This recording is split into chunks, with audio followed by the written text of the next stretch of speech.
Overgrowth by Sociopathic Archangel, aka the Feels Train.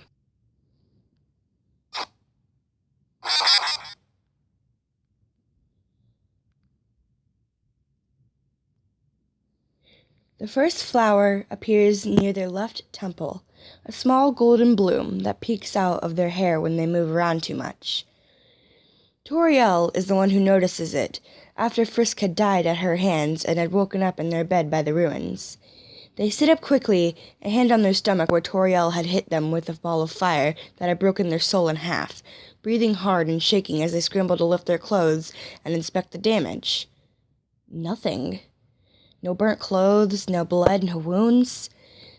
They're in their bed in the House of the Ruins, tangled in sheets and sweating bullets. Flowey appears to be asleep from where he's placed on the desk beside the bed. When they go into the living room, Toriel is there waiting, like they expected her to be. And when Frisk approaches, she asks if they would like to hear about the book she was reading. Is it déjà vu when you're sure that you remember? When you have a clear memory of things happening before? Did you like the flowers in the hallway, my child? She asks. Frisk frowns, and then follows Toriel's line of sight and starts patting their head.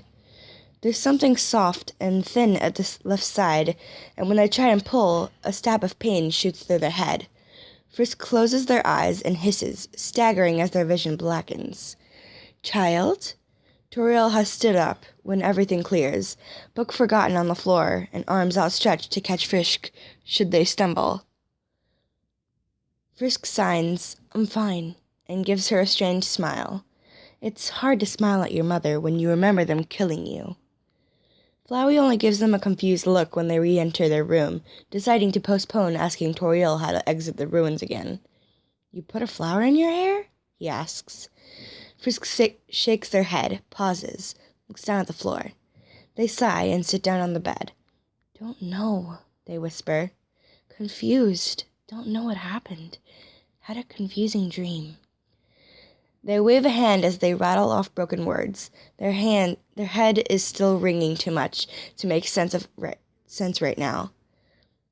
Flowey pauses, then clears his throat.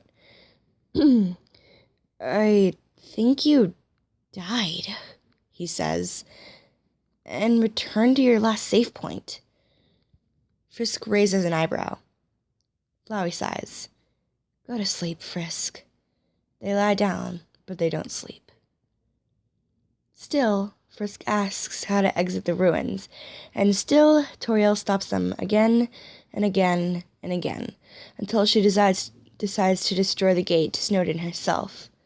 And still she challenges Frisk to a fight, threatening to bake them into a pie, too mad and too raw from having children disobey her before, and dying at the hands of others.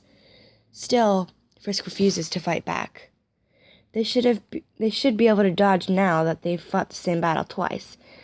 But when Frisk jumps to the side too late, a fireball hits their eye. Frisk screams as the heat consumes half their face and vision. Their soul shatters. Toriel murmurs and I'm sorry, and Flowey yells her name before somewhere behind them, before Frisk feels the ground being pulled underneath their feet.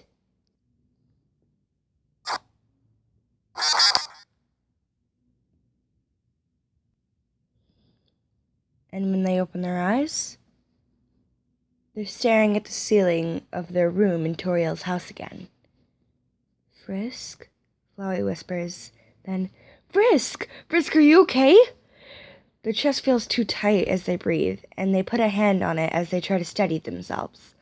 Everything is spinning. Frisk. Flowey nudges the boot he's planted in, and only ends up falling face first onto the surface of the desk. Dang it, they groan, letting a vine sprout from the soil they're set in and using it to push himself up. Tears prickle at the edges of their eyes, and Frisk covers their mouth with both their hands to muffle their sobs. Flowey stops what he's doing and looks down instead, leaves curling in.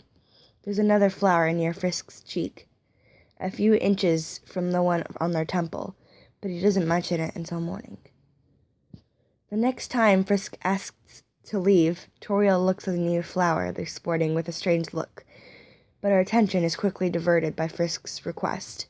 This time, Frisk doesn't let Toriel talk them into staying, and instead runs down to the basement with Flowey in their arms, Toriel on their heels, shouting in anger. The only warning they have is Flowey's cry of, "Look out!" before heat flares on their back, and they stumble and wake up in their bed again.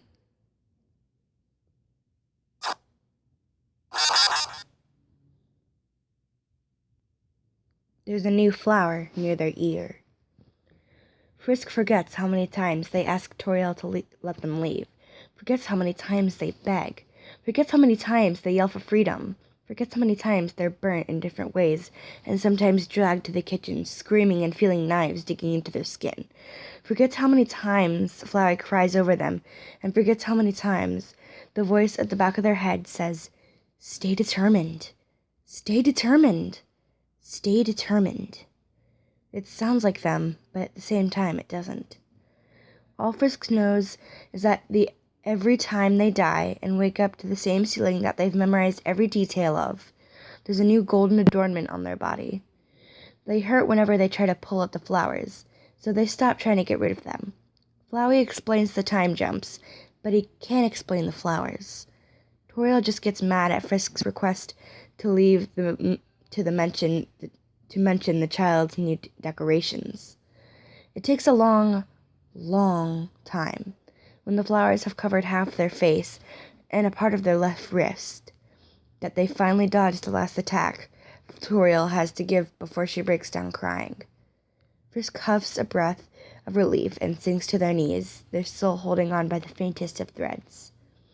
Toriel tells them to be strong, and that there may be monsters out there who won't have mercy on them, and that she's sorry for trying to keep them here.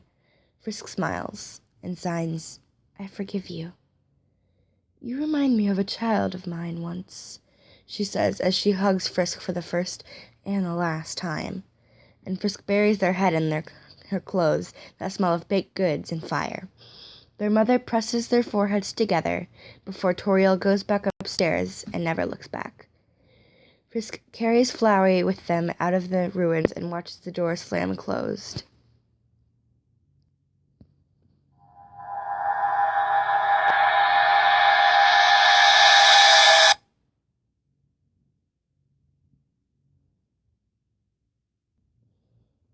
"Remind her of who?" they whisper. Flowey says nothing, but keeps staring at the doors. At the back of Frisk's mind, Char's voice doesn't stir. Sans the skeleton is the one that greets them near the bridge, trailing behind them until he speaks, and his voice stills Frisk in fear. When they turn to face him, he's got one hand in the pocket of his pants, and a lazy grin on his face, a single golden tooth at the side glinting in the light, as he looks at the stick Frisk had picked up from the path, idly dragging it through the thick snow. Flowey ducks his head. Frisk's eyes drift to the golden star hanging on the chain on the monster's neck. A save point.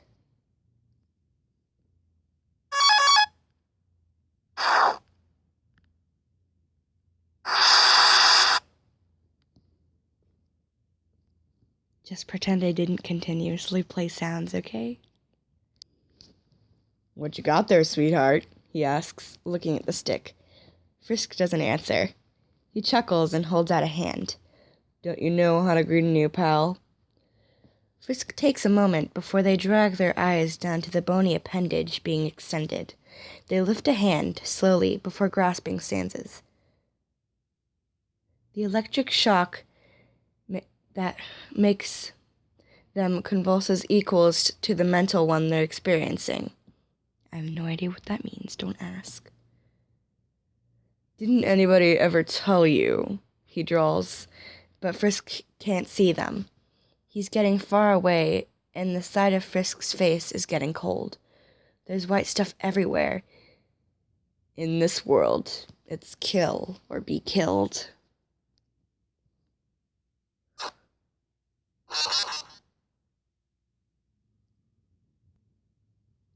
When they blink, they're staring at the closed doors of the ruins again. Frisk lifts a hand, adjusting Flowey's boot paw in the other, and stares at it. You okay? Flowey asks. No. This time, they whirl around before Sans can speak, and don't take his hand when he extends it. They just clutch Flowey tighter to their chest. Kinda rude, leaving a bunny hanging, don't you think? Sans asks. Frisk shakes their head. He clicks his tongue, or whatever. His mouth never opens. Frisk doesn't know how that works with speaking. So, where are you going? He stuffs both his hands in his pockets and walks past Frisk through the bars of the bridge. It's wide enough for both of them to cross. Frisk doesn't move and just looks at him. Sans huffs. You want to freeze out here, honey? Be my guest. On cue, Frisk shivers. They pull Flowey closer, and the flower huddles to their form, too. Frisk takes careful steps until they're past the bars and beside Sans. The skeleton makes a noise of satisfaction and continues walking. Frisk follows. There's a town further ahead, Snowdon, he says. You headed there? Frisk frowns for a second and says, Out. Out, Sans echoes. Out where? Out here, they say, and then point up. That's kind of ambitious, sweetheart. He stops in his tracks and follows his lead. And Frisk follows his lead. Especially with the folk around here. See, I'm a sentry around these parts, and I'm supposed to capture a human, he says. But if you're not dumb enough to trust everybody, I guess I can let you slide every now and then. Frisk shifts their weight from foot to foot, nervously. Sans motions his head to the side. Now my brother, he's a human hunting fanatic. In fact, I think I can hear him coming now. In the distance, there are faint metallic stomps, and Frisk's head snaps to the side, eyes wide. There's a blurry smudge of red up ahead in the snow.